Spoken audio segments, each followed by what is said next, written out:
All right, welcome to the Man Cave Media Network and a special edition of the Down East Prep Report. It's the all-area softball and baseball team show. I'm your host, Steve Goodson, and along with co-host Chris Miller. Joining us today on the show from the all-area softball segment of the show was Player of the Year, junior Ava Noble, shortstop, East Duplin High School. Ava, thank you for joining us today. Thank you for having me. Absolutely. And Panthers head coach Greg Jenkins. Coach, thank you for joining us today. Pleasure as always. Yes, sir. Greg, quote, the legend Jenkins. The legend Get it right, guys. Get it right. So today we'll be revealing the 2026 All-Area Softball team and, of course, recognizing our All-Area Player of the Year. Following the interview and following that portion of the show, we're going to welcome all-area baseball player of the year and reveal the all-area baseball team of the year as well, and we'll talk with him. But before we get into the all-area teams, Chris, you've covered the season from start to finish. If you would, before we get into the team and then we do the interview, give us kind of a quick recap. Who were the standout teams in the area, and how did they fare once they got into the state playoffs? Well, Coach, I think the thing that stands out is I went to one of y'all's games and I interviewed Zoe Turner, your senior pitcher, and she goes, "Every time you come to our games, we lose." So I think this year I was 3 or 4-0 with 4-0. So the Chris Miller jinx, I think we eliminated that, didn't we? Yeah, we've talked about that for several years here now. Show up and oh no, he's here. Watch out. But we have fun with it. But a great season for the East Duplin Panthers. They shared the conference title, and then made a pretty impressive run. Had a couple come from behind victories in the playoffs. They get to the fourth round, and then continue to fight hard. Just ran into a really good team in that regional semifinal game, but had y'all won, y'all would have advanced to the regional in the East Final series. And so but that gives the girls like Ava and some of the other girls some motivation going forward in the next year, doesn't it? I hope it gives them a little bit of momentum that we can carry over, and it gives them a little inspiration, a little motivation. Mm-hmm.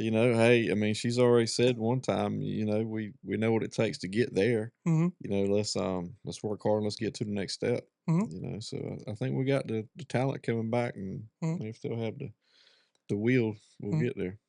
So, but I think a strong season for the East Duplin Panthers, and then Croatan had a pretty decent season, finishing tied for second in their conference with a freshman pitcher. And then some of the teams that we had that historically have been pretty strong, Richland, Swansboro, took a little bit of a back step this year. They had some young players, but again, East Duplin, Jacksonville had a little bit of a struggle this year. But talk about my Oak. Talk about my White Oak. Yeah, White Oak. White Oak had a very good turnaround season. They rode the strength off some senior leaders, and won more games than they had in recent years. So congratulations to Ben Stewart and the Vikings for a turnaround season. Dixon is always going to be a competitive team, and they had a young catcher, Lily, that kind of helped run the show, and Kaylee as well as a pitcher. But they're always going to be a tough out, but those are East Duplin, Croatan, Dixon. I think we're the top, and White Oak were the top teams in the area. The cream of the crop. Yep. All right. Well, let's no longer wait. Let's go and look at the all-area first team, and we'll start. I'll let you pronounce names because you are so much better at pronouncing names than I am. So I will let you do that. Oops, we went forward. Yeah. And Coach, this is what y'all know this.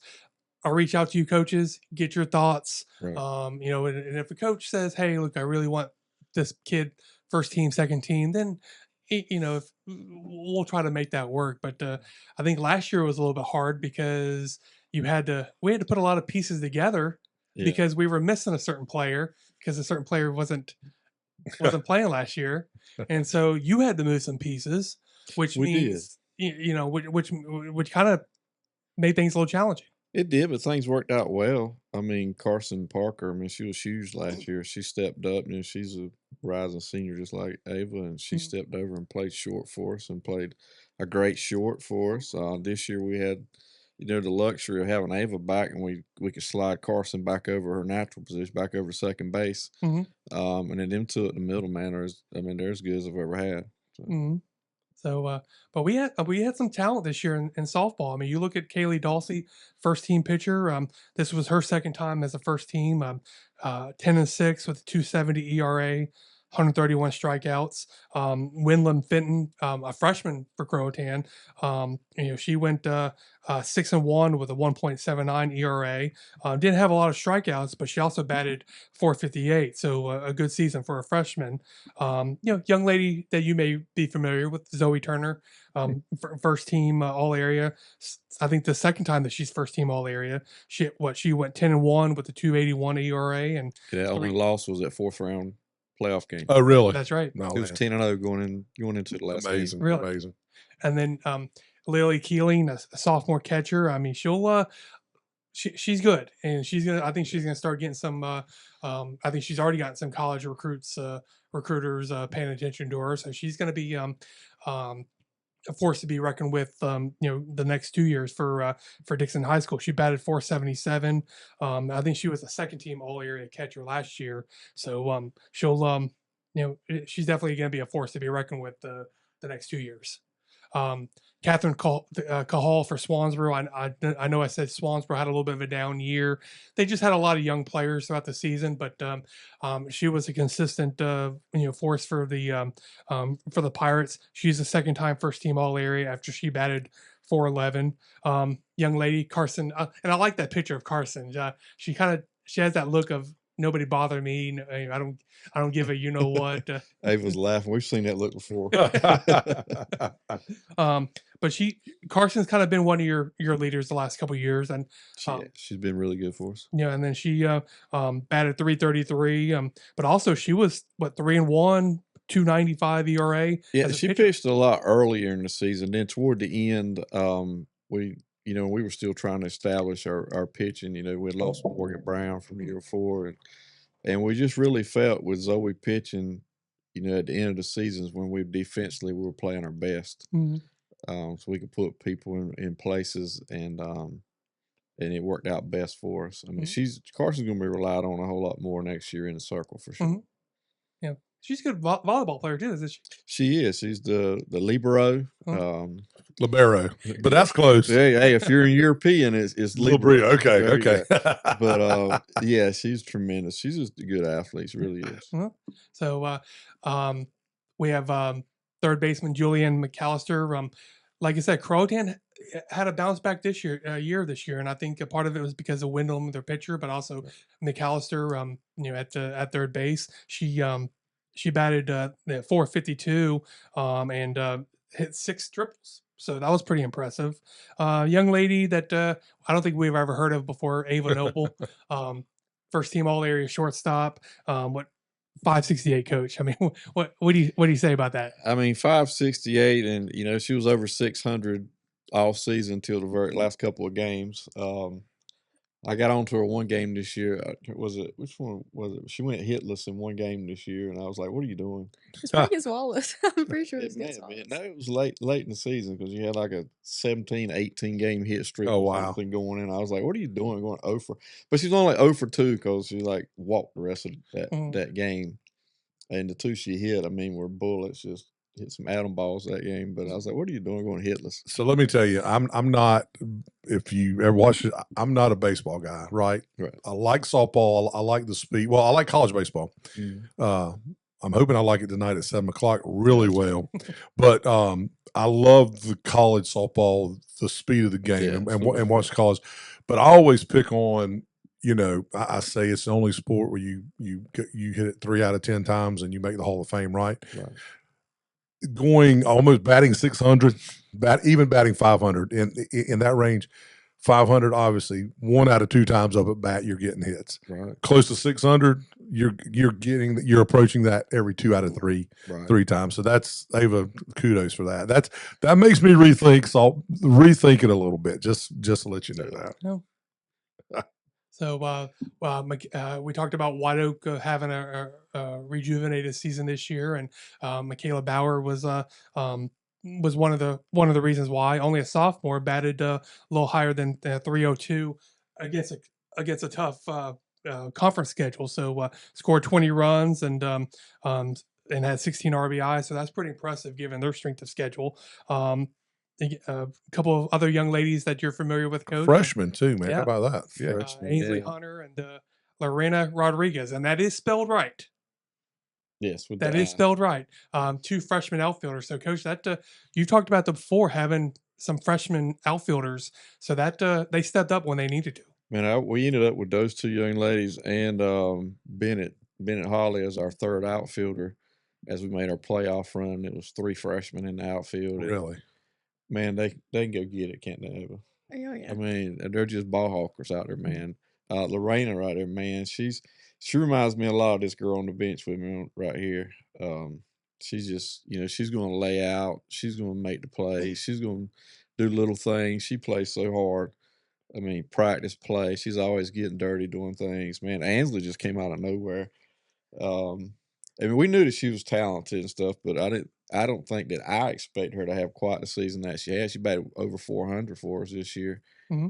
Played center field and second base, and man, she was tremendous. She did a really good job for us. So, and Ainsley batted 403. Yeah. Lorena batted, batted 359. Had 10 stolen bases. So these girls brought a little bit of everything to the Panthers. Play so hard, Lorraine. I mean, she's one of those triple threat kind of girls. I mean, our playoff game there, we're down going into the 7th inning or whatever, and she lays down a beautiful push bunt. Mm-hmm. I think it was Bun game. Mm-hmm. And then Bennett come behind her and did the exact same thing, and they both ended up with base hits off of it, and that just sparked us. So they were batting in the 8-9 holes, Mm-hmm. and if they can get on base, I mean, you turn around and you got this girl coming up to hit. Mm-hmm. And Lorena with her speed, I mean, she's going to put pressure on your defense. Yeah, I think she had the play of the week one week. Mm-hmm. I think it was in one of the playoff games. But she got a hit to walk off. Yep. Yeah. That was it. I can't remember which. I think she did that twice this year. Yeah, wow. Amazing. And 14, 15 years old. You won your first game of the season on a walk-off. First game, that was Zoe. That was Zoe. Yeah, Zoe, yeah. First game. I think we walked off at home 4 times, maybe. Mm-hmm.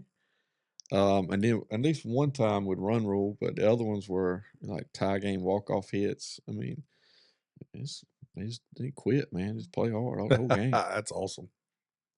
So, and then continuing with the first team, we have a young lady, Kinley Harris, another freshman. Yeah. She's first team utility because she pitched, played first, second, third, and was catcher. Batted 426. Has scored 15 runs, had 18 RBI. So again, Richlands was a very young team, but she was a young lady that played hard and had some great numbers this year. Staying with the utility, and that's the best thing about having it my all area team. I can kind of adjust the rules and move the goalposts as much as I want. If we need 2 or 3 utilities or 2 or 3 DHs to make sure the right players get on the first team, then I'm going to do that. And Sophia Jones, I mean, a sophomore utility player, Coach, she played pitcher and first base for y'all. She's pitcher and first. Started the year in the circle a lot more, and then she split it a lot. But then she ended up toward the end when Zoe was pitching more, and she ended up just being a primary first baseman. But she was 6-2 with a 2.37 ERA in 47 innings, but she also batted 426. 28 home runs and 28 RBIs and 16 runs, 8 doubles. So she gave y'all your lineup a little pop. She did, and she was our most improved player by, I mean, just heads. You bet she batted 429, I think you said. Mm-hmm. Her freshman year before, she batted 200 on the dot, just right there at Mendoza. She was like 190 something most of the year, and then she goes from 200 to over 4. That's amazing. I mean, she worked hard, and I people ask me all year, what's going on with Sophia? Why is she killing the ball? I was like, Sophia, what's she changing her swing? I was like, she didn't change her swing. She changed her mental approach. Mm-hmm. So we changed her mental approach, what she was looking for. She was thinking a little bit more, not overthinking. And biggest thing, she went up there with a little confidence, went there to hit the ball. And, man, it worked out really well for her. She was tremendous for us. So we got Alyssa Karkoff. We had her a couple months ago on the show, Steve, and great player. She would have been in. I think she was in the mix with as a player of the year because she had a great season, and we talked about White Oak having a rebound season and having a good season. Best season they've had in recent years, and she was one of the reasons after she batted to 339, 23 RBIs, 20 runs. She's also a first teamer for the second straight year, and again, I mean, White Oak plays some of those Greenville schools, so you gotta give them credit for producing against a tough schedule. Kind of staying with the young player theme. Whitney Grissett, sophomore, I had her as a DH. 467, 32 RBIs, 27 runs, hit 3 home runs. I think she's a tremendous player as a young player. And then Breslin Weeks. I think we had Miss Weeks as a scholar athlete. She was a scholar athlete a couple months ago. 548, 22 runs, 17 RBIs, hit 3 home runs, and so I think she's probably one of the better players that very few people are aware of because Lejeune, and we're not able to get on base and watch her play. But she's a tremendous talent for the Devil Pups. Oops. There we go. And then we have the a well balanced second team, and the hard thing about first team, second team, a lot of these players could be first teamers. It's just we had some really great talent on the first team. Emily Pollard went 3-5, but had a 2.16 ERA for the Vikings. Claire 2.56, 2.56 ERA for the Croatan Cougars. Madison Williams for Swansboro was another freshman, 3.38. Had a little bit of a higher ERA, but really pitched well in a lot of innings. Mackenzie Gilbert, another sophomore that is going to make noise down the stretch. Rayleigh Hoffman from Jacksonville, senior. Jacksonville had its struggles this year. They had a very young team, but she was kind of one of those players that was able to shine in a tough year. And then just Coach Leighton Davis, second team. I think she's going to be a good one for y'all. She is. I mean, she's another one. She improved so much from her first year. Mm-hmm. She can also catch. Man, she works hard, man. Mm-hmm. She plays third base. Does a great job for us, man. I just hope she stays there, one of our corners there for 2 more years, and I hope she just keeps improving. She has a little bit of personality, doesn't she? She has a little personality. Her and Ava work well over there on the left side together. Because they'll look at each other, and you don't know which one's going to slap the other one first, kind of stuff. Love that. But I'm Skylar Phillips from Southwest made second base. Cameron Cubas, I mentioned Richlands before, had a very young team, but she she's just a hardworking athlete, whether it's volleyball or or softball. So kudos for her for having a good individual season. Tina from Dixon. Again, Dixon's just one of those teams that is always going to play hard. They play a tough schedule. They're always going to be scrappy. So she's only a junior, and then Casey. Second team outfielder. Those girls are going to continue to play hard and give Dixon a boost going forward. And Madison from Croatan, again, one of those leaders that helped Croatan have a solid season. Presley from Jacksonville, again, for Jackson, had a down season, but played well. And then just to round up the team, Addison for Swansboro, a junior, I think a utility. I think she's going to have a fine season as a senior. Madeline Armstrong, Callie Newborn for East Duplin. She was one of your key players, coach. And then Addison was another key player for Dixon. So this was a well-balanced second team. Good deal. Well, let's go to, we know who it is because she's with us already, but let's go ahead and share that right there. So it's official, right? Yes, it is official. It is official. So Ava Noble is the area softball player of the year. I had to explain it to Ava when and Coach had to explain it for her. She said, "What does that mean? What does that mean?" that wasn't, and the fun thing was, it was Coach Holly was sitting with us too. So, that was a fun interview. I think Ava enjoyed having the photos taken as well, and it was fun. And it wasn't too hot when we did the interviews. No, interview and the photo session. I thought it was fun. Yeah. So and thanks to Preston Kelly for putting the graphics together he did a good job with that. And but yeah, Coach, what do you say about this young lady? She definitely deserving. Oh yeah, I mean she's tremendous. I mean I'd love to only have like 8 more of her if that was okay. You know, that's one of them coaches' dreams. Get a whole team of these right here. You wouldn't even have to show up at practice. That's her only downfalls. Our 3:30 practice, she rolls in at 3:28 every day. Just in time. Yeah, but her thing is, "But I'm here and I'm ready and I'm on time." So, okay. It's always eating an apple. Hey, as long as she comes up eating the apple every day, yeah. As long as she rolls in at that time and she's got her cleats on, she's not getting there. She's not getting there at 3:28 and then has to put on her cleat. Once in a while, I mean, it depends, but I mean, it depends on how fast she eats that apple or if she's got her mouth on the way. But I mean, it's no worries though, because as soon as she, walks through that gate, I mean, it's on. Game on. It's game on. No matter practice, no matter if we're just soft tossing that day, what we're doing, I mean, it's game on. All right. Well, let's talk. We're going to talk. Now, we're going to alternate over here, and we're going to alternate questions with you guys, too, because we got questions for you, too, Coach, and we'll just go back and forth, and we'll alternate some. Actually, I think I start off one, and then Chris will have a couple, and then we'll just mix it up. But so, Ava, I'm going to start with you. So you also play basketball, forward on the basketball team.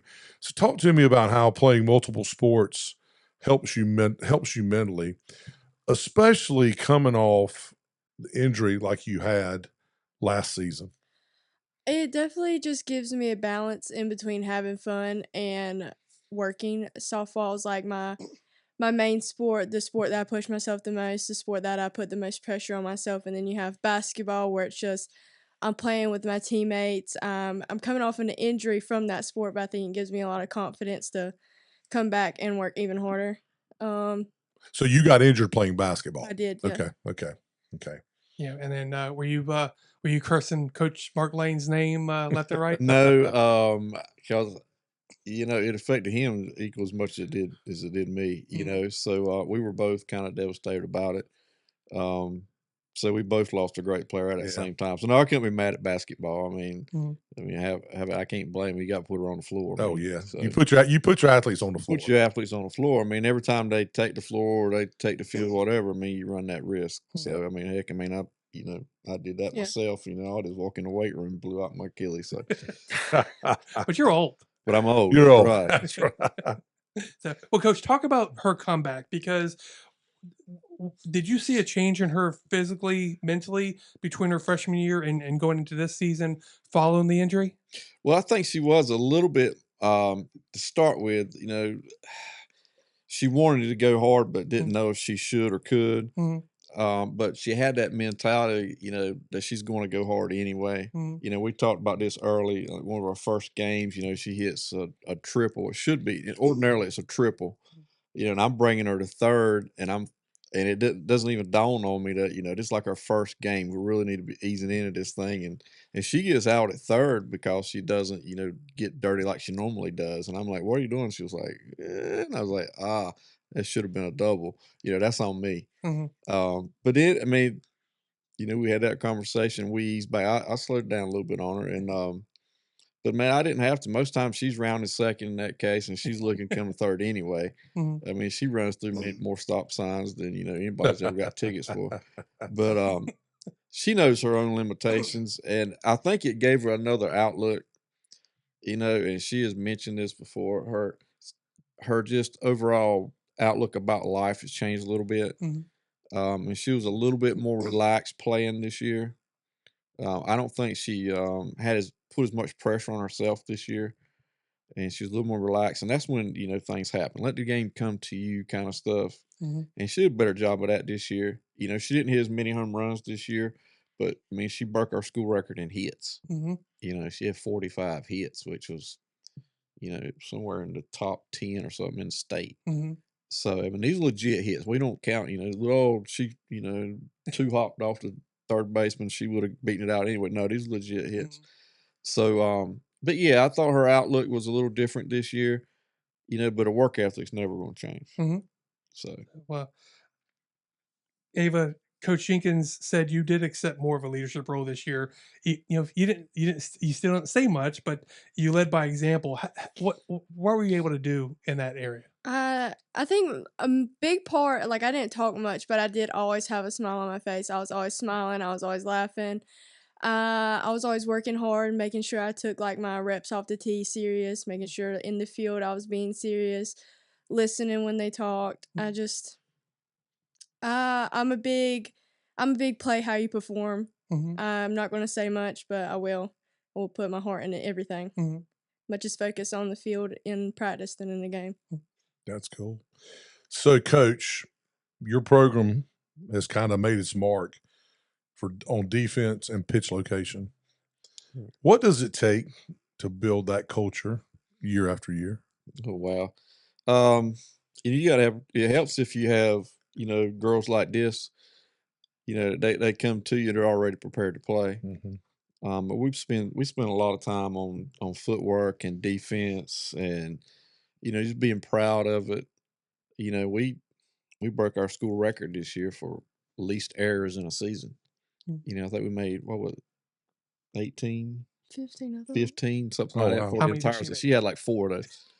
But I mean, she had the most opportunities. She had the most too. opportunities. Yeah, I was going to say. mean, some of those is her going into left field trying to catch a 14 hopper and throw a girl out at first. But yeah, it take pride in that, and I think that I was introduced by Monty Sherrill, who's at Pfeiffer College now. I was introduced to him to a philosophy in pitching by Perry Husband. And it's effective velocity. And I bought into that about 10 years ago. And our pitching staff, our ERAs have just constantly come down and stayed down. And we've been a lot harder to hit and stuff. And you can read that as Filthy Pitching by Perry Husband, but it just talks about, changing eye level, changing speed, where the ball is, your mind's going to pick it up as a different speed. And, Zoe pitched for us this year. And I think the fastest pitch we recorded her throwing all year was about 53. Wow. 53 to 54. She set 49 to 53, and everybody we played was, 60. Yeah. But it made it look like it was much faster because of where we threw it. Yeah. We believe that there's 9 tunnels we're going to pitch. We're going to pitch in 6 of them. We put stuff in the middle. It makes them just. Sophia really likes our bullpen sessions because we'll block off the entire middle of the plate. We'll put a cone, we'll put something there, and we don't throw balls down the middle. Everything's corners. Don't matter what speed it is, we're looking locations. And that's the key to pitching. Location and speed. Throwing timing out. Hitting is timing, and pitching is disrupting timing. I honestly believe in that, and we've bought into it. And that's why we work hard. We bullpen every day, and our girls really buy into it. And defensively, Coach Carrie that's been with me, Carrie Roberts, she's been with me. She was Western Beat when she played for me. She was in this situation too. She works the mess out of those infielders, man. And it's like don't miss a ball. She's the old school, If you miss a lollipopper, the next one not a lollipopper. Might get you get a little less time to catch the next one. Her and Leighton get along really well. That's just comedy over that practice right there. Them two bickering at each other. But no, you got someone that's been there that can help you and helps these girls, and then you buy into a philosophy. And it starts with these girls that played for you. And then you get these new girls, all those freshmen that came in. And they got to learn the system. They got to learn that culture. Yeah. And these older girls have to establish. They've already established. They have to establish and teach that culture to those younger ones. Awesome. And they do a great job. That's great. I don't do a whole lot of, and she'll tell you, well, I don't do a whole lot. I do a lot, but I don't do a whole lot as far as like disciplining, team disciplining, and stuff like that. I had a conversation with Ava and Carson early in the year. I think I'm not going to mention names, but one of our players popped the ball up and didn't run it out. And I looked at them and said, "What are y'all doing?" She did that because you allowed her. Yeah. And he's got a great follow-up question right Hey, now about that. That's a great. Did he really ask it that way, or was he a little bit more forceful when he when he asked that? Honestly, he's always just been a laid back guy. He was never going to be in your face, but he was going to deliver it in a way like you understood, but didn't shut down. Yeah, well, Coach, we talked about her leading by example, and but personality wise, how does she fit inside the dugout and on the field with the rest of the girls? Man, she's so lab. If the younger ones, particularly, we're talking about that culture stuff, and she said it a minute ago. Her demeanor is how she leads by. She might go out and boot a ball, and it costs us a run, But then she comes in the dugout and she's like, "All right, guys, let's get it back." And those younger ones, they know she's not going to dwell on that. She's all right, that's over. Next mentality. She's not going to come in, throw gloves, and be ugly and start fussing at other girls because they made an error. And she's going to be positive. She's going to be upbeat. She's going to be like, and that's one of the things, you talking about those late inning comebacks. I mean, we're in the dugout and we're relaxed. I mean, that was the most relaxed team late in the games as I think I've ever had. And, we had one game that we should have won, very last game of the year at home, very last regular season game. And I told them that was on me. Because my demeanor changed. Okay, because there was a call that may not have been correct. I have video evidence they were wrong, but anyway, and it didn't go in our favor, and it cost us a run, and we lost by one run. And my demeanor changed at that point, and when my demeanor changed, everyone's demeanor changed. So that's when and Coach Carey actually was the one that pointed out to him. She said, they feed off of you, and I was like, oh man, you're right. And I'm like, they need to feed off of her. But she feeds off of me too. So if I'm staying up and positive, and I still have that demeanor, she does. I mean, we're a lot alike. She don't know that. Of course, I'm better looking, but we're a lot alike. Demeanor wise and everything. But yeah, she doesn't have to come in and get on to people. But next year, if there is a need for that, I want her to be able to step up and say, hey, you need to, her freshman year, she played short beside my daughter who played third. And Carla Grace, she accepted that role. Now she didn't mind, pulling Ava real close and say, "Hey, you stink." Yeah, she didn't mind. She didn't mind it. See, so but again, that's that teaching culture and holding kids accountable. Because I didn't have to tell Carla Grace, hey, get on Ava. Sorry, it happened. So I mean, that's how Ava. That's her next step in her senior year is going to be catching a kid coming off the field and saying, "Hey, hey, we got to do a little better than that. Show a little effort. You got to make that play. All right, let's get the next one," kind of thing. Hey, what kind of coach is Coach Jenkins? Is he a nice guy, or can he be an awesome guy? Can he be mean? He can be mean sometimes. There's only been like one practice where he got real mean because we honestly weren't putting in effort. It was hot. We were all drained. We were all tired. But I mean, that's everybody, and that was like the only practice he really got mad at. But other than that, he's just a laid back guy. What does he?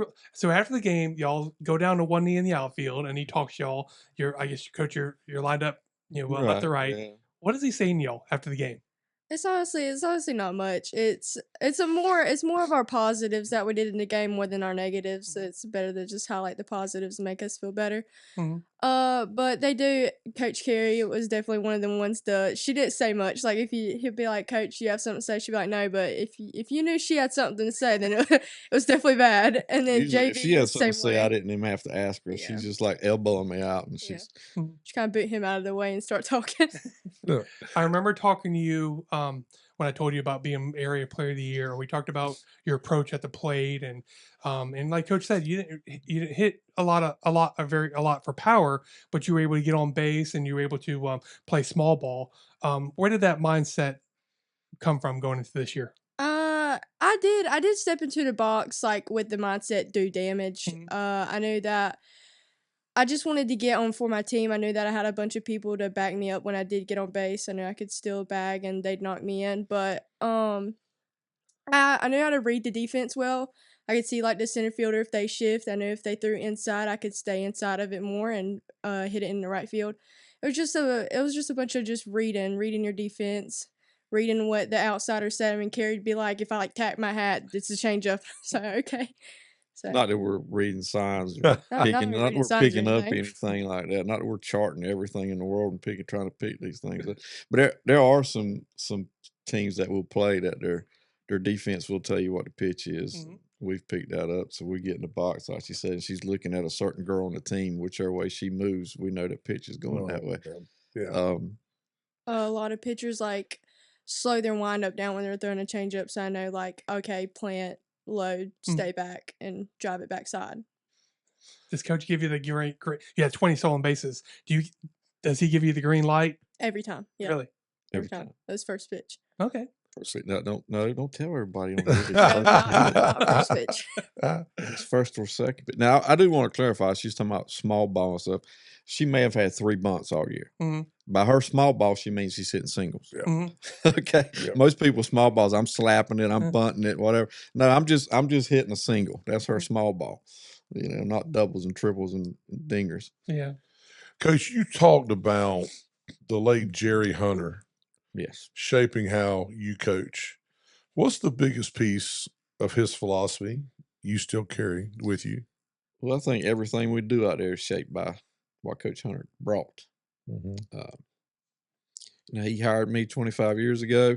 He said, "Hey, this is yours. Take care of it. But you know, treat the girls with respect and try to be fair." Mm-hmm. He said, "Everything else is going to come in." And then his biggest things always told me when we were preparing stuff, always make sure that people want what you have. So, you know, our facilities are good. Mm-hmm. You know, we're always going to be dressed nice. Mm-hmm. You know, we're going to look the part. We have, you know, one of the nicest hitting facilities and fields around. But those are because, you know, of him, his leadership. You know, and he always told us, you know, we were always cutting edge with getting new stuff. He said, make people come in and be impressed with what you have. He said, that, you know, intimidation right there. He said, but, you know, treat your girls, treat them with respect, you know, raise them like they're yours. That's awesome. That's great. Great great simple philosophy if you follow it, right? Treat them like they're yours and you'll be all right. That's yeah, that's right. So Ava, I want to mention one last thing about the injury. Then you're moving by it, but so let's move by it. But you mentioned that when you got cleared to play, you sprinted and you felt sturdy for the first time. What did that moment mean to you when the clearing and then actually running out there and feeling like, hey, I can do this now? When I got hurt and I got told I was hurt, like it felt like the end of the world. I was like, oh my gosh, my life's over. I'm never gonna get over this. And then I mean, just that day running on the sand, like it proved to me like I did get over it. It wasn't the end of the world, and just gave me my confidence back to come back and play what I love. That's awesome. And she gave the doctor the business too. Can you explain that story? Yeah, so I go to the doctor and he's like, all right, I'm going to clear you, but I don't want you to go 100%. I'm like, how are you going to clear me and tell me I can go into this stuff, but don't go 100%? I mean, isn't that what clear me means, right? It's like my middle name is 100%. Well, you know, and a lot of times, I'm really surprised he said that because a lot of times folks end up getting injured or re-injured when you don't go 100%. Right. I mean, a lot of times because everybody else around you is going 100%, and it could lead to something. You know, it could lead to something bad. So we did talk, Ava, you and I, about your motivation factor going into the junior year after you missed last year. Do you feel like you did have something to prove going into this junior year? Talk about that a little bit. I think it was a little bit of both. I was proving that I could be the player I once was. I wasn't proving to anybody that I can be better than who I was. I wasn't proving to anybody about my stats that I'm better than them or any of that. I was just proving to everybody that the freshman Ava, I could get to her. I could be even better than her, and it's just kind of what I live by, is proving that I could be the person I once was. So let's talk about that. Next year, you're coming into your senior year, closing in on East Duplin's career hits, doubles, and triples record. Do you let yourself think about that stuff, or is it just about the team and just whatever? If you bat 600, you either going to get a single, double, or triple. Is that the philosophy? I mean, would it be an honor to break all those records? Yes. Is it what's constantly on my mind when I step on the field? No. Yeah. It's all about my team. It's all about we over me. I wouldn't be out there if it wasn't for them. I wouldn't have a team if it wasn't for them. I wouldn't have a support system if it wasn't for them. So I think it's mostly just my team over me. The records would be great to hold, but it's not what I think about constantly. And Coach, we want to ask you about the team this year because y'all did share the conference title. But before we do that, looking ahead to next year, knowing you have Ava come back along with some other kids, have you already given thought about where she's going to fit in the lineup next year? And where the batting line. Before he answers that question, I'm just going to tell you everyone on that first or second team, except maybe the pitcher, is that correct? Yeah. Was underclassmen, right? Yeah. We graduated three girls. One was a full-time player, Zoe. Yeah. So I mean, where she's going to be, that's easy. I mean, she's going to be batting leadoff, playing shortstop. Where she was this year. That's the easy one. We have pretty much 8 starters coming back next year off a team that went 19-4. Mm-hmm. We're going to figure out, the other girls we have can fill in the circle.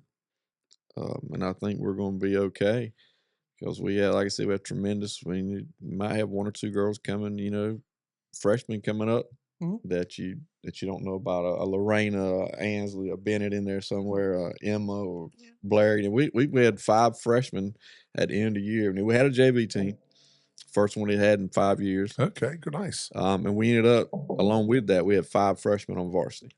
Okay. Wow. But yeah, you 19 wins, 4th round. You had this many girls coming back next year. I mean, it's just figuring out the puzzle. Yeah. Trying to get everybody, that playing time, get them in the right spots and everything. And once we get it figured out, we're going to be okay. So let's talk about that. You said that 19 wins. This year's playoff run was full of extra innings, walk-off wins. Yeah. How do you prepare a team mentally for that kind of, I mean, it's pressure, right? I mean, it is. Because during the playoffs, it's one and done. Well, the only way you can prepare your team, like, we're not going to play a cupcake schedule. Yeah. We're going to play Trask. We're going to play South Lenore because we have to. We're going to play the Richlands, who are normally, they've had our number more. We've had theirs in the last several years, but it was good to get mad a couple of times. We're going to go at Easter. We're going to go play the DH Conleys, back-to-back state runner-ups, whatever. We played them in a great game. We're going, we played the Tops. We beat the Topsville there. So we're going to do the same thing next year. We're going to go preseason. We're going play some scrimmage games, going all the way to Fuquay, play with some big boys in preseason stuff. Nice. See where we are. It depends on kind of where our basketball team is at that time. But, yeah. And we're going to open up. And we're going to open up. I mean, right to start with North Duplin. I mean, they were 2A state runner-up this year. We're going to start off with them. We're going to couple games with them. We got Swansboro on the ticket this coming season. So, I mean, we're going back to DH Conley. It's that non-conference, before you get into that conference schedule, those games you have to play. It's that non-conference schedule, preseason schedule that just gets your team mentally prepared and ready to make that run. And I'll also tell you, one of probably the greatest benefit of us playing in the spring is our volleyball team's really good. Mm-hmm. Our girls basketball team is really good. Yeah. So these girls, if they don't play basketball, then they do play volleyball. I mean, she's about the only one on the team that doesn't play volleyball, I believe. So they make good runs. They have really good seasons. The time they get to me, the girls already know how to win. Yeah. At this level, so Coach Susan, Mark Lane, they do a tremendous job with them. So they've already had that, they're relaxed. Trying to get me. Oh yeah, we've kind of been here in volleyball kind of thing. Volleyball made a good run to the 4th round, I believe. Basketball made a good run. So it was the same mentality. It's like, oh yeah, I remember. I mean, these girls were wanting to play Uvalde Charter in the playoffs just because they lost to them in volleyball. They're like, we need to play them. I was like, I don't know if we'll see them or not, but and we did not. And that's fine. Yeah. But I mean, they've already gone all year. I don't really have to do a whole lot, and some of them play at high levels of travel ball. So, that, which is totally different pressure. Yeah. People don't realize that. High school is a lot more pressure than travel ball. Yeah. And that's what the young kids realize. I'm like, it's a different pressure. Because their parents and everybody saying, oh, you've done this on the, travel ball. It's not the same. And it's not. It's not. She'll we witnessed to that. Well, there's more. You're representing your community, Right. and I did want to throw your community, East Duplin, Beulahville community, because Coach, you talked about the facilities, and this community really rallies around not just the football team, but all the other sports, the volleyball team, the softball team. So you have the parent and the community support, which helps get the facilities, and I think all the student body and the staff come together to support all the kids, and I think each of the different athletic programs, football, baseball, whatever, they all push each other. I mean, and they all root for each other. I mean, our community support is tremendous. Teams love us to go to their place because we're going to bring a crowd. It does, I mean, especially football. Also, we're going to fill the stands. But even baseball, softball, I mean, basketball, we're going to bring a crowd. We're going to be, some of these area teams will tell you we're going to be their biggest gate when we go to them. That's why we're on their schedule every year. Yeah. But so it's not because they like you. It's not because they like us. No, some of them just want to beat us. But you talking about community support. There's not a lot of stuff that any of our teams go without. I don't go without anything. I'll be honest. If there's anything that we want somehow, between our athletic department, Coach Holly, our booster club, our parents, everybody, what, they make it happen. Yeah, it goes back to what I was talking with Coach Honey. Have state of art, have to be the first ones to do anything. And I mean, we don't want for anything. I mean, I've been there, like I said, 25 years, and I'm a little spoiled now. I mean, these girls, I tell them all the time how spoiled they are. We'll go to other schools and look, the hitting facility we'll hit is not what you're accustomed to, or the field's not quite, I'm not throwing shade at anybody. No. But I mean, I'm just saying.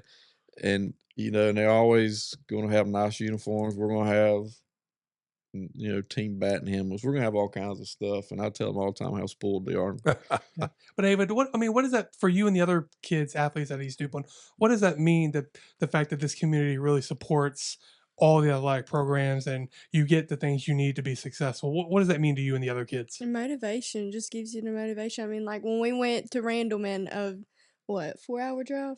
A little over 3. 3-hour drive. I mean, the whole entire fence was just lined up with fans from us. And I mean, that's not a short drive, especially for softball, but just gives you a bunch of motivation to keep doing what you love. And that's awesome. Last 2 questions, one for you and one for Coach, and then we'll do some rapid fire. Senior year coming, deep playoff run already under your belt. What's the one thing you want to accomplish before you graduate? I think just leaving a mark behind, honestly, whether it's my smile, my work ethic, or I wore crazy outfits to softball.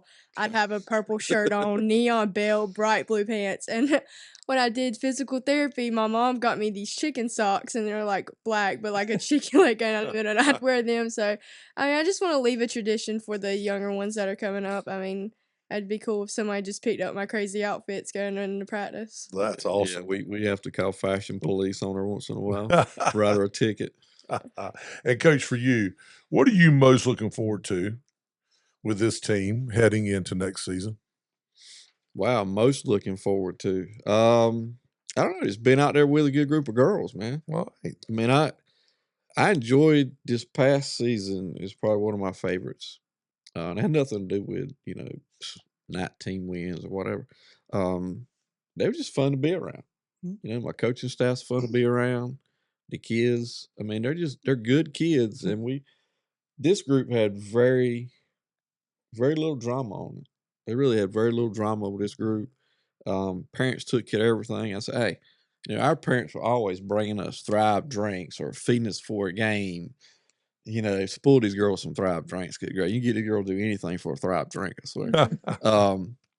But just looking forward to getting back out there and competing with these girls, and just seeing how far they can go next year. How good can they get next year? That's great. Because they grew so much this past year. It's gonna be fun. It's gonna be fun. That's awesome. All right, rapid fire. Chris is going to start it. So rapid fire. Remember that. All right. So here we go. All right. Two questions in one. Softball or basketball, and who's nicer, Coach Lane or Coach Jenkins? Ooh, loaded question. Softball and Coach Jenkins. Good deal. Hey, Coach Jenkins, offense or defense? Defense wins championships. Defense wins championships. Ava, what's your walk-up song? Work It by Missy Elliott. All right. And y'all did have some great walk-up songs. We did. We had some tremendous walk-up songs. I mean, I'll give them that. They did a good job. Mine Caleb actually Bird does a good has- job of getting Yeah, us. mine actually has a backstory behind it. It's like put my name down, flip it, and reverse it. And if you put my name down, flip it, and reverse it, it still spells Ava. Nice. Okay, good deal. So, best pregame superstition coach. Pre-game superstition? Yeah. I don't think I have one.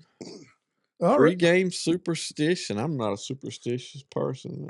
Other than not wanting Chris Miller to come to your games. I don't know. It might be, we're going to hit before games. We're going to take the exact same number of balls every time. We're not going to step on lines. Just little things Just like little- yeah. that. Just little things. And you go back talking about this girl right here would work out in the batting cage. She mentioned it earlier. Man, it takes her forever to hit a round in the cage. All the other girls they'll have a whole station clean up just waiting on her because she takes every station so serious and just works on her hitting like it's an art. And she does, and that's one of the things that leaving a legacy. To let these younger girls see that. Yep. So they're out there hitting with her every day, and they're like, "What's taking so long?" They're like, "Oh, it's Ava." Leading by example. Leading by example over there, but she really does. Ava, shortstop or anywhere else on the field? Shortstop. Coach, toughest team on this year's schedule? If we play them, I would think probably DH Common. Mm-hmm. Ava, pregame meal. What you eating before the game? I think I did best when I ate McDonald's. Me too. Yeah, McDonald's. Coach, one word for this year's team. Describe this year's team. One word. This past year, man, if you're going to talk about all the comebacks and everything, man, you'd say resilient. Mm-hmm. Resilient. Ava, one word to describe your swing. One word.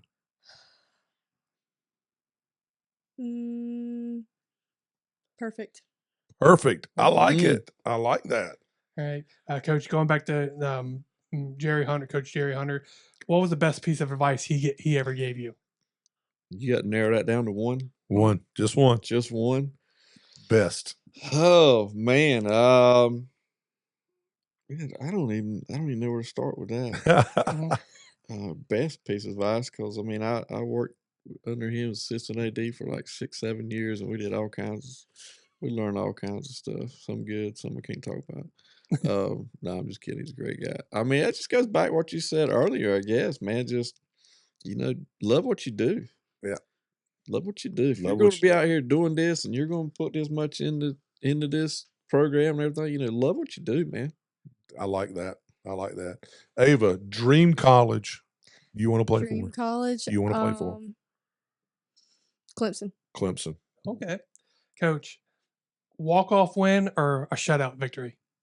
Shutout. Defense wins. I was going to say, I knew that one. Ava, beach day or weight room? Weight room. I don't like saying. Oh. She loves the weight room, though. That's nice. That's good. I took a boys' weightlifting class all year. Well, who's the weight trainer? Coach Holly? It's Coach Sandler. Yeah, Coach Sandler. Okay. Coach, beach, lake, or fishing boat on your fishing boat in the off season? What are you doing? What are you doing in the off season?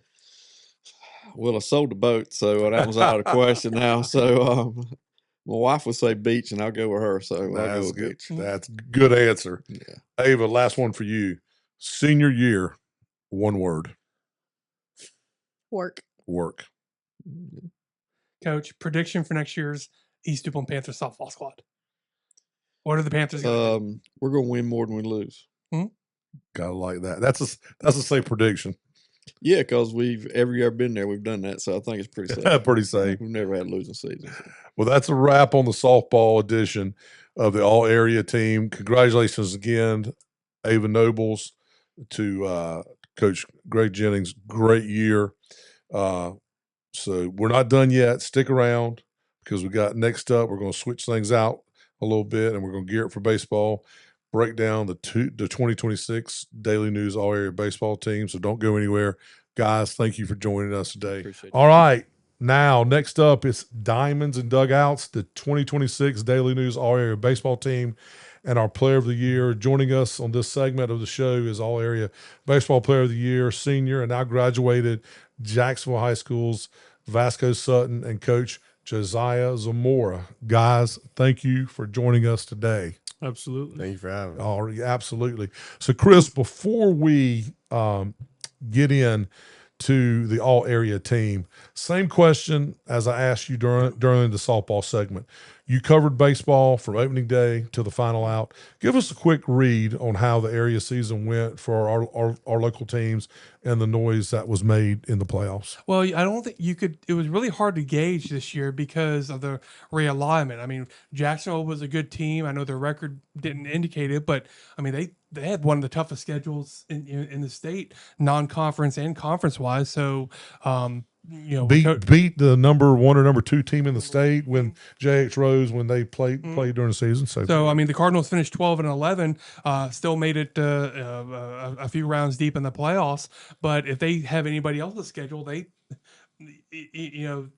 record isn't 12-11. So again, that tough schedule that goes a long way to show how good the ball players really are. So kudos to the Cardinals for for still doing what they were able to do. East Duplin had a special season. Won the East Central Conference title, made it a few rounds deep in their 4A playoffs. Those two teams kind of were the ones that stuck out. But Dixon kind of laid in the weeds kind of throughout the season, but had a big upset win in the first round of the playoffs against conference foe West Carteret and their 5A playoffs. A big highlight of the year was Mr. Santos from Northside pitching a perfect game against Richlands. Speaking of the Wildcats had one of their better years this year. Those guys really played well. And I think one of the things that I noticed was we had some key players suffered injuries. Patrick Hollyfield from Swansboro, had a numbers wise didn't have that good of a year because he was going through some injuries. McGuire had Lewis had some injury issues throughout the season. So, but it was a good season nonetheless. So let me ask you one thing that came up, Coach. Would you rather, of course, it impacts the playoffs. Would you rather go 12-11 and play a tough schedule, or would you rather go 18-5 or 6 and play cupcakes during the season? No, I'd rather be 12-11 just with the experience. The opponents definitely impacts later in the year when you can go in and say that you've faced a team better than you're playing in the second round at that time. So I felt like I knew the answer, but I wanted to get that from you. All right, you ready to hop in and let's look at the all area teams? Mm-hmm. All right, so let's look at the all area teams. Here we go. Mm-hmm. And again, like we've been doing with all this stuff, I'll let you be the MC and mention the players' names. And I think football, obviously gets the most. I think that's the all area team that everybody really gets. You either love them or you hate them. I think baseball is probably a close second. There's a lot of people that when's all area baseball going to come out? When's this going to come out? And people really try to vie for to be area player of the year, and sometimes they get mad when they don't get it. Sometimes they are nonchalant when they do get it. And but the all area baseball team is. The numbers don't lie. When I see the digital numbers, they don't lie. So I appreciate everybody that pays attention to this stuff. And getting right to it. I mean, freshman pitcher Braden Jones from East Duplin. He was a pitcher of the year in the East Central Conference, 5-2, 2.92 ERA for the Panthers. Jerry Santos, I mentioned his perfect game earlier this year, 2-7, 3.59 ERA. But again, played some tough teams and pitched against some tough hitters this year. And Northside's still trying to figure out his way as well. So and then you had Harrison Thomas from Croatan. I believe he was a pitcher of the year in the Coastal Conference, 5-3, 2.23 ERA, 73 strikeouts and 50 innings. So that kind of rounded out the the pitching rotation for the first team. And we know this next guy, right? Yeah, I think we know this next guy. We don't know what he's doing. He's got different color hair in that picture, I think, than he does now. We don't know what he's doing in that picture right there, but Vasco Sutton, obviously area player of the year, senior catcher, but it was also a really good pitcher. 366 batting average, but also had a 3.56 ERA. So he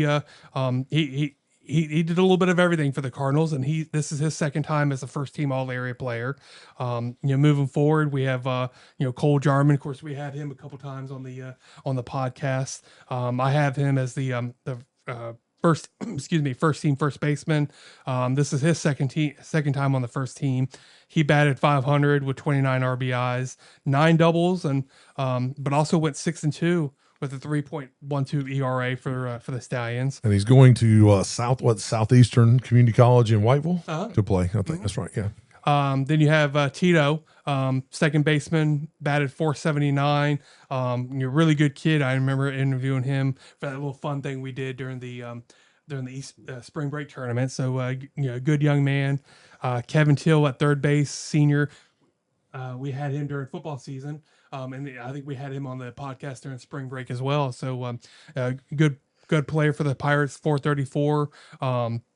He batted .434 at shortstop, and Coach, you'll know this as well as anybody. Your best athletes are always at shortstop, and that's always the toughest position to try to fill an all area team or an all state team because they're your best athletes. But Jack had a good season for the Panthers. .429, 20 scored 21 runs at shortstop. He's a senior, and then sliding over, you have Cannon, batted .577 in the East Central Conference.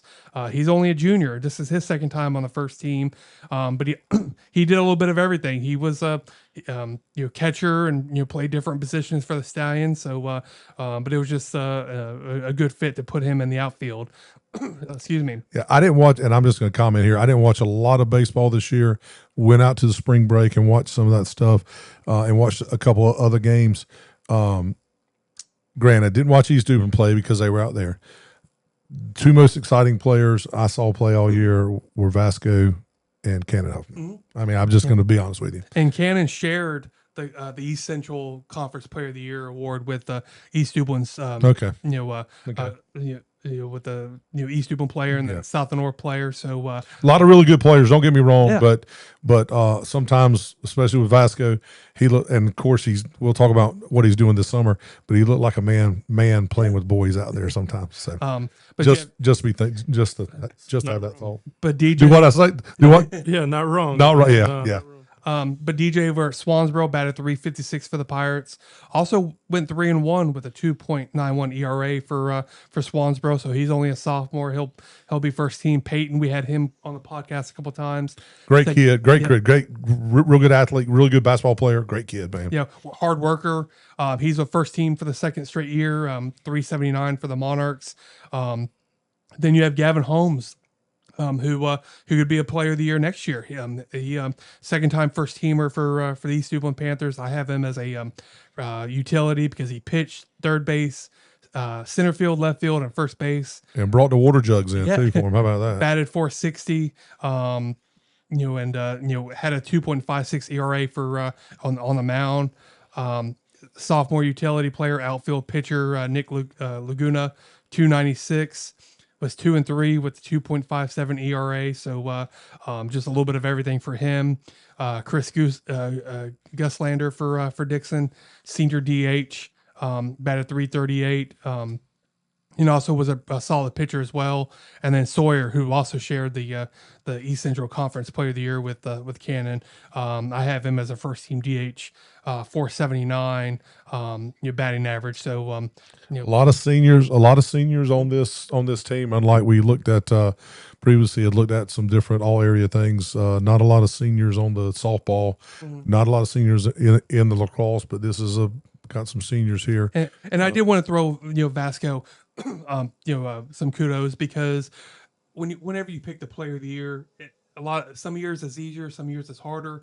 This year, you just look what he did against the quality of competition. I mean, they went up against some heavy hitters, and and he took care of business pitching wise and as a catcher and hitting wise. So and when you look at everything and you talk to different coaches, I mean, that's why Vasco was the player of the year, because he did it. He produced and had a great season against against quality competition. And there's a lot to be said about the teams that you play against. All right, let's move to the second team. JP Murphy from East Duplin, 4-0. He's a senior pitcher, 3.37 ERA. Mitchell LaRose for Swansboro. Was only 2-4, but had a 1.33 ERA in 32 innings.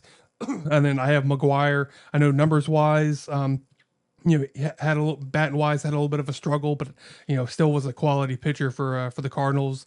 3-2, 3.32 ERA, and 38 strikeouts in 32 innings or 31 innings.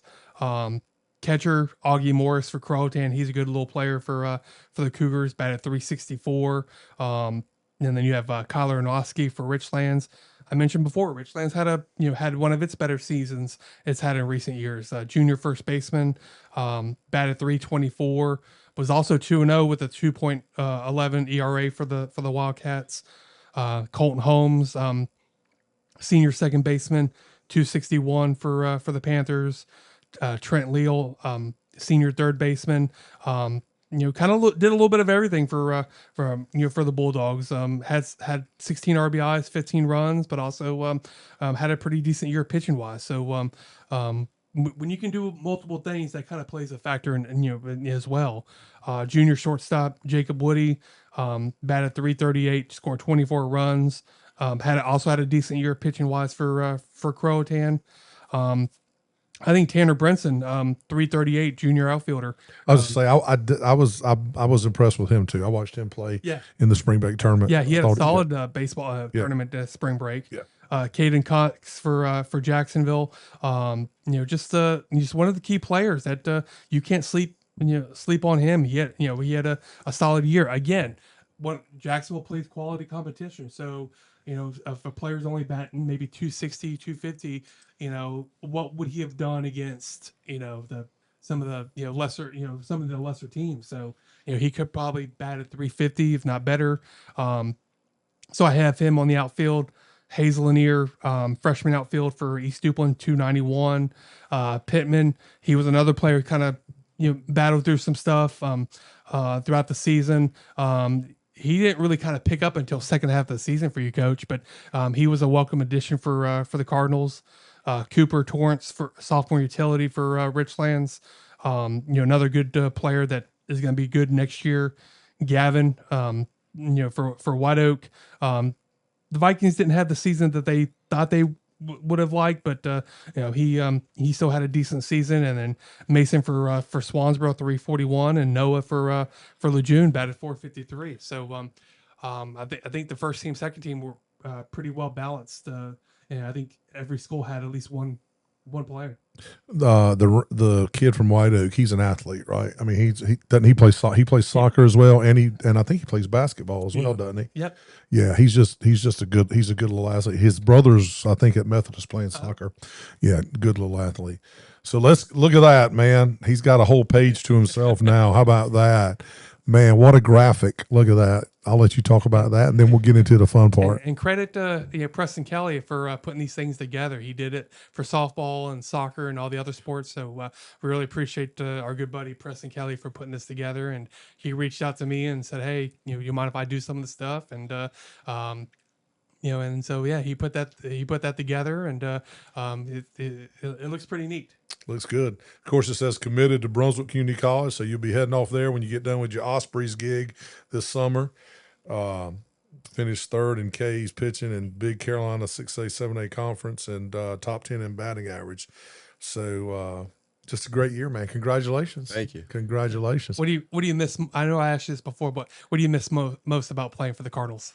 I think it's just like the team and the atmosphere. Like I haven't seen a lot of these guys since high school season. Like I see them a little bit, like training where I'm at, but like I haven't really hung out with all of them since the last playoff game. So you miss high school? Don't worry, man. You get ready to go to college. It'll be a little bit different. It'll be a little bit different. Well, let's get into it. You ready to get into it? Yep. All right. We're just going to go back and forth, guys. We're going to alternate between us, and we'll alternate between you guys.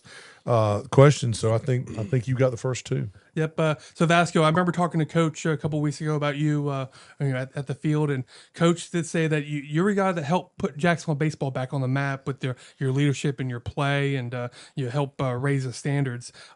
When you hear Coach say that, what does that mean to you as your high school career wraps up? The fact that your coach thinks highly of you, what does that mean to you? It means a lot. Like, I feel like it's almost like a full circle moment because, I mean, I've grew up in Jacksonville my whole life.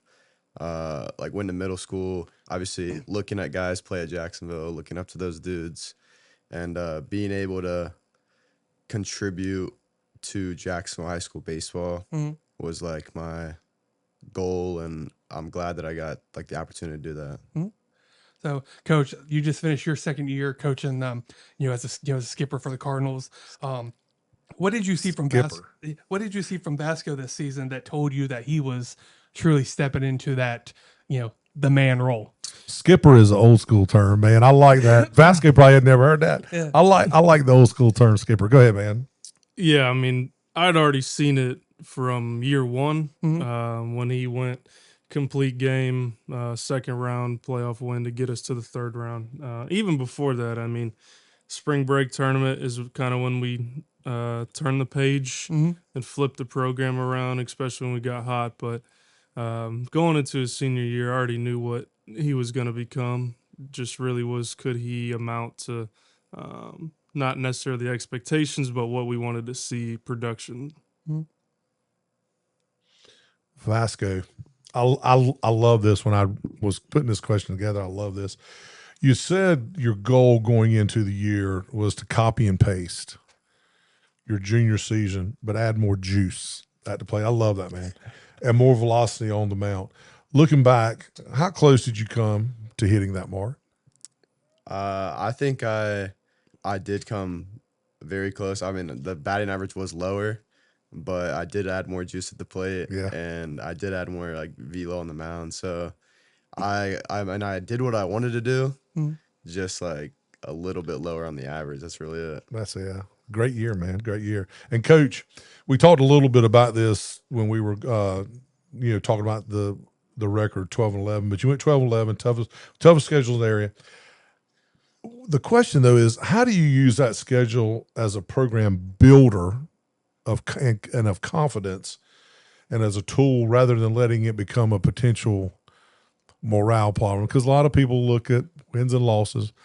Unfortunately, fans, parents sometimes look at wins and losses, but how do you use it as a morale booster? Sure, yeah.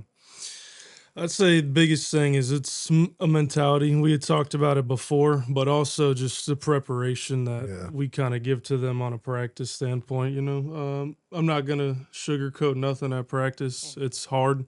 You got to come out and do things with an expectation because it prepares you to play in those games to where you have a chance. Can we do the little things right? Can we run the bases correctly? Can we stay focused for 2.5 hours against a good team like that to where we know if one bad thing goes wrong, it can get out of hand and we lose, by a 10-run rule in the fifth. Yeah. So there's a lot of contributing factors, but like I told y'all before, it's a mentality and we believe it and we don't think that they're any different from us. That's awesome. So Vasco, I remember talking to you and we talked about your leadership role and that as a catcher and pitcher, those are leadership positions, but as a junior, it can be a little tough because you don't want to step on the seniors' toes.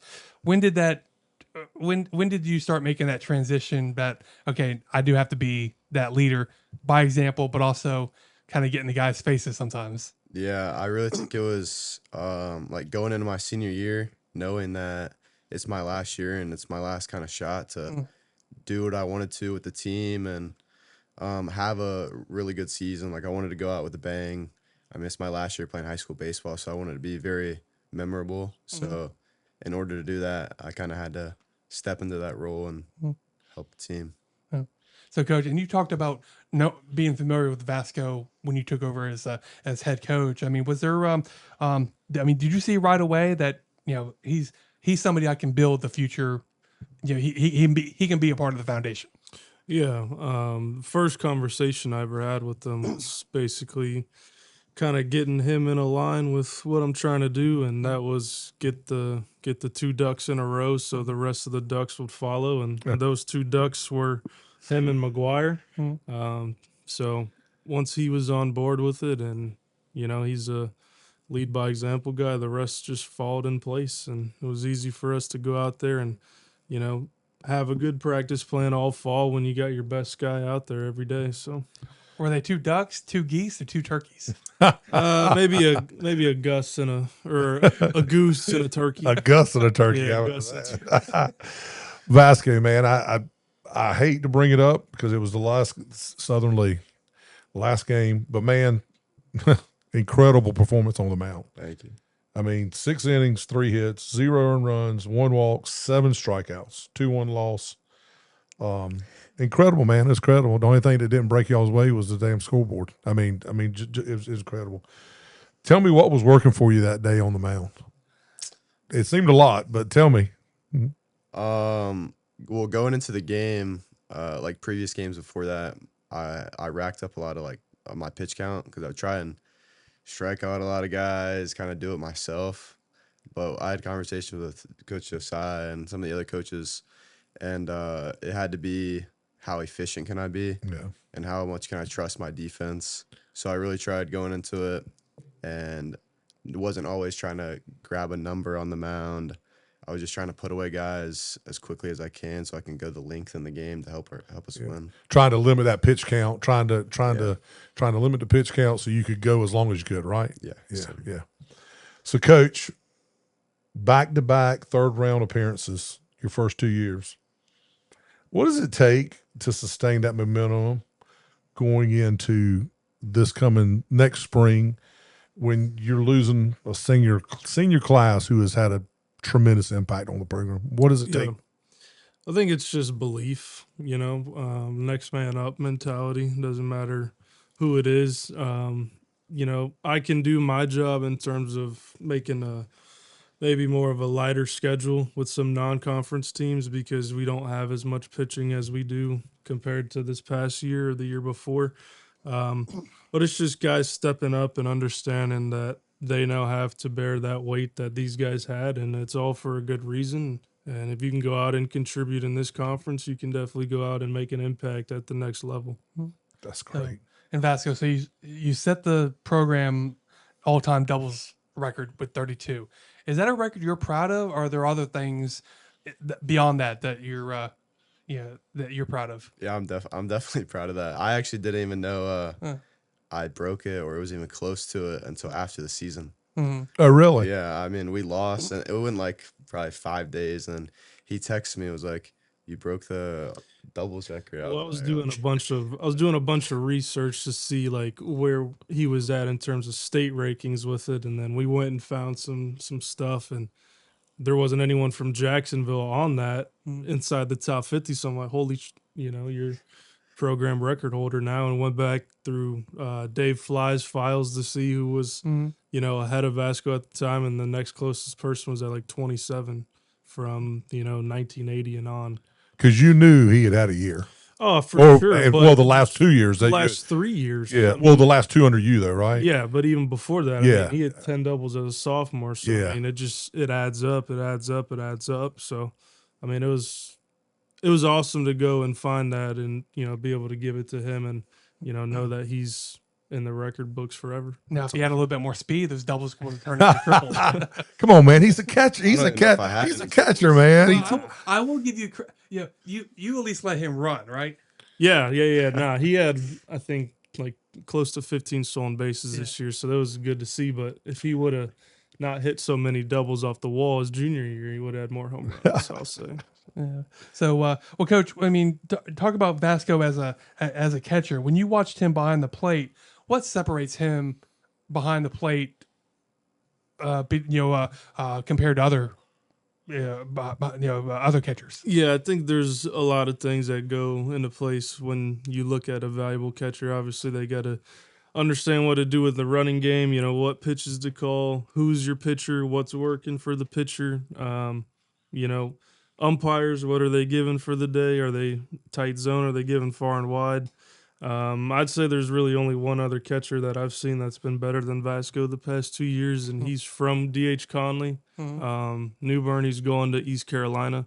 But he was in an everyday catcher role where Vasco wasn't doing everything every day. But just from 3 months perspective, where Vasco was at in February to where he is now catching, every other day with the Ospreys, he's gotten tremendously better night and day behind the plate for us at a quicker game speed. So it's been good to see him transition into that. And I think Brunswick loves that, seeing that out of him. I think you've hosted 7 guys in like 9 games behind the plate this summer. Something like that. He's hosted 6 or 7 guys so far in a limited amount of games. So he's progressing effectively well, especially with the time where he gets to focus on his main position. That's awesome. So that's a great segue. It's like I shared the questions with you. Vasco, you're playing this summer again with the Ospreys, and before you head into Brunswick, what's the one area of your game you're most focused on developing right now? Offense or defense, and then what is it? I would say a little bit of offense and a little bit of defense. Yeah. I haven't pitched at all yet. I'm still kind of working up to that, but defensively, catching the arms that I've been catching and am going to catch in college, I haven't caught that for the past 4 years. So getting like acclimated to that and getting better behind the plate, but also on the mound. I'm not on the mound, in the box, because I haven't seen those. Well, I mean, I have seen those arms, but not with the wood bat in my hands right now. Yeah. So it's a little bit different. I'm looking forward to the metal bat. So you talking about the arms when you're catching. Yeah. You just talking about the pop. I mean, the pitchers obviously with the Ospreys. I mean, they're bringing it, right? Yeah, that's what he means. Yeah. They're Okay. throwing harder than what he was seeing on a daily basis. Yeah. Hey Vasco, when I published the all area team and your player of the year story, did some of the guys were they aware of it, or they give you a hard time or anything? Yeah, they were aware of it. Actually, they congratulated me like the next day. Oh, did they? Oh, Cool. They didn't the give me a hard Ospreys? time. Yeah. Yeah. Oh, that's Oh, awesome. the team, or did they announce it, or what? The team, yeah. They all see the stuff he posts, so they were happy to. Oh, good. for him. That's awesome. Yeah, man. we were trying to make it work where like next time they do announcement, and now Vasco Sutton area player of the year, and just to embarrass you a little bit. And You have to tell Chris when you Oh heck, it may happen tonight because I'm supposed to be broadcasting tonight. So anyway, so let's talk about last question that I have, and then he's got a couple, and we'll roll into the rapid fire. 5 years from now, Coach, what does Vasco's legacy look like at Jacksonville High School? Well, I hope there's someone that comes along the way and breaks his record. But, Good I'm point. just kidding. I think it's 5 years from now. It's going to be. I think he'll probably be the best guy that I would have in my career at Jacksonville. Not to say that there's not anyone coming up that's going to be as good or could be, but just from an everyday impact in terms of a true utility and where I can use him for that day. And even at the plate, I mean, I haven't seen a better player in the area since me and Cade played since Vasco. So I think might have to retire 12. Ooh, that would be a nice little. And a little nugget. I mentioned this in the story. I told you about this, Coach. So Vasco was the first Jacksonville player to be named Area Player of the Year since Cade Anderson. Yep. And you know who came in second that year, Steve? Somebody from Southwest. You. Yeah. How about that? Yeah, he was better. So I mean, Cade, he had a heck of a season that year. yeah, no hitter. Yeah, 100 Ks. Yeah. 100K. Yeah. 100Ks. Wow. So, well, Vasco, I wanted to ask you. I know you said you love Jacksonville High School, but you're excited, for what's coming up. What does the next chapter look like for the life and times of Vasco Sutton? It's gonna be a lot of baseball. I mean, I'm hoping to go to Brunswick for 2 years and transfer out somewhere better to a 4-year. Mm-hmm. So I know it's gonna be a lot of baseball. Got to stay focused, and that's about it. Yeah, and I did want to ask you about the Jacksonville High School atmosphere. You're gonna miss hanging out with the hallways and working with the teachers and coaches and everything. But the one thing that I've always appreciated about a lot of the coaches at the school is the coaches. Josiah lets you baseball players do your hair and be your own individuals and kind of be your own characters. There are some coaches that wouldn't really, let that. And I know the girls soccer team has their own cast of characters, and so talk about that a little bit, because you do have some characters at the school. Yeah, we definitely do have characters at the school and on the team. We mentioned the idea about bleaching our hair to Josiah. The very first practice, like it was the day before playoffs, and he was not too fond of it. But I guess he started getting on board with it. Maybe. I mean, they did what they wanted to do. Yeah. Can't say no. Yeah. So, last thing from you, Coach. What's the message that you want to give to returning players who watch Vasco lead this program? Heading into next year, how are you going to use him to motivate the returning players? I'd say they can do the same thing he did, maybe not on the mound as well, unless Carter Moore, can do what he does. Carter definitely has the capability, talent-wise, to do what Vasco did. It really comes down to his headspace if he can, achieve that. But I think it's definitely possible for us to be right back where we were. And, I'm going to sit and die on the hill of it's next man up. And now it's these juniors' turn to go in and have a senior year that they want to be happy about. All right, rapid fire. Y'all ready? Sir. All right, I'm going to give a couple, and Chris is going to give a couple. Vasco, hitting or pitching? Which one? Hitting. Coach, starting pitching or closer? Gotta have a closer. Okay. Vasco, what was your best at bat during the season? East Duplin. Yeah, East Duplin. What happened there? It was a home run, and we ended up coming back and winning the game. Okay, awesome. Coach, pump up song in the dugout. What's the best pump up song? These guys I don't even know what the stuff they play nowadays. Honestly. Vasco, what is it, man? Usually McGuire was on. Was McGuire the DJ mixer? Yeah. Okay. We'll leave him at that then. Vasco, toughest pitcher you faced all year? That'd be Zay. Oh, yeah, definitely. Who's that? I don't know why I didn't say that. Zay James from South Central. Okay. He's a lefty up to 96. Supposed to get drafted. Is he? Okay. Yeah.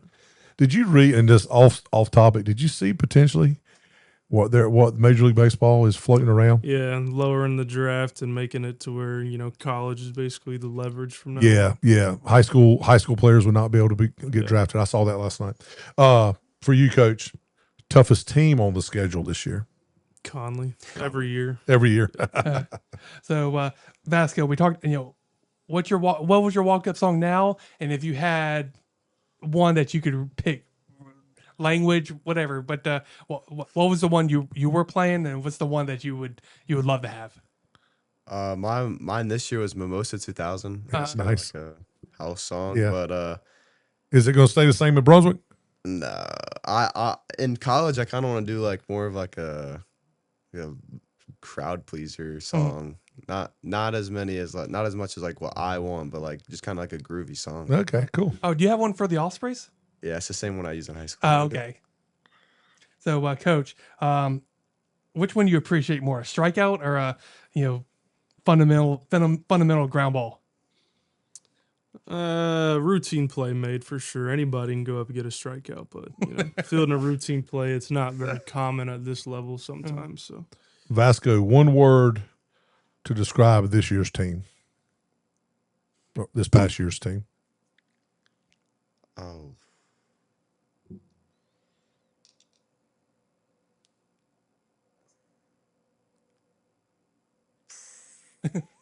I'll come back to you. Okay. Coach, one word to describe next year's team. gritty. Gritty. Gritty. What? Now I gave you 5 seconds. What's one word to describe this past year's team? The first word that comes to mind is electric. Electric. Okay. Cool. That's good, man. So, Vasco, the message to the Cardinals coming back next year. What do you want to tell the guys coming back next year? Besides, don't stink. Yeah, I mean, they're gonna have a tough conference schedule, just like we do every year, but I think it's always just they're no different than us. And he used to always say, I don't even know if I'm supposed to say it, but like they bleed red too. So they're not like some immortal. They're just 17, 16-year-old dudes that play baseball just like Jacksonville. Yeah. Coach, prediction for next year's Jacksonville Cardinal baseball team and for the next couple of years. Say next year goal is be back second round. So that's that I think that's very possible. All right. Vasco, senior year in one word. And it doesn't have to one word. But and it does not have to be all about baseball, man. Okay. It could just be about your senior year, man. How about that? Senior year, one word. A ride. A ride. Oh, good. Coach, Vasco Sutton, one word.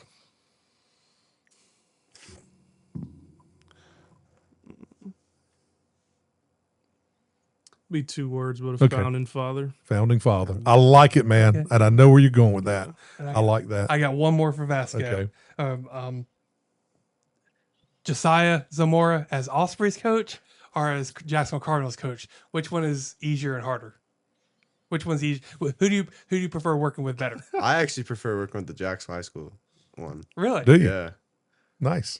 All right. He's a lot more chill on the Ospreys, but I don't know. I just enjoyed high school. That's awesome. Anything else? No, I think. All right. Well, that's it. So that's your 2026 all-area baseball team, and earlier our all-area softball team. We opened things up on the softball diamond celebrating Ava Noble and a remarkable comeback story out of East Duplin that reminded all of us why we love high school sports. And now we close it out on the baseball side with Vasco Sutton, four-year Cardinal who leaves Jacksonville High School as the program's all-time doubles leader and the guy his coach said put them back on the map. 2 players of the year, 2 sports, 1 unforgettable spring. Congratulations to every athlete who earned a spot on either all-area roster. The work you put in from the first practice to the final out, the final pitch, the final swing, it doesn't go unnoticed. To the seniors moving on like Vasco heading to Brunswick Community College and suiting up for the Jacksonville Ospreys this summer, best of luck in your next chapter. And to the coaches, the families, and the communities behind every one of these programs, thank you for what you pour into these kids every single day. For Chris Miller, I'm Steve Goodson. Thank you for watching Down East Prep Report. We'll see you next time.